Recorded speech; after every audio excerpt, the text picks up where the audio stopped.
Welcome to TBC.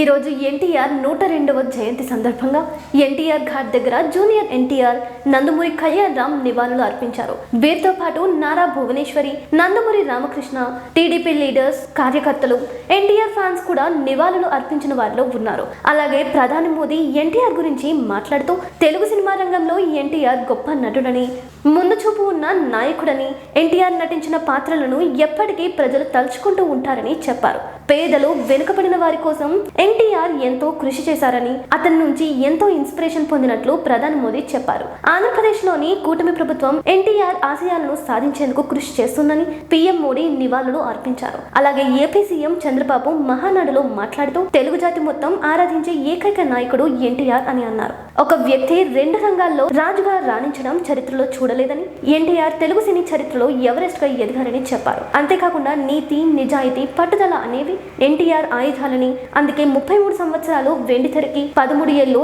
రాజకీయాల్లో చరిత్ర సృష్టించారని CM Chandrababu అన్నాడు. ఎన్టీఆర్ అంటే పేదలకు నేస్తం, రైతులకు భరోసా అని, అలాగే పాలకులు అంటే ప్రజా సేవకులని, రాజకీయాల అర్థాన్ని మార్చేశారని ఎన్టీఆర్ గురించి చెబుతూ ఎన్టీఆర్ కి సీఎం చంద్రబాబు నివాళులు అర్పించారు. Please subscribe to TBC. Thank you.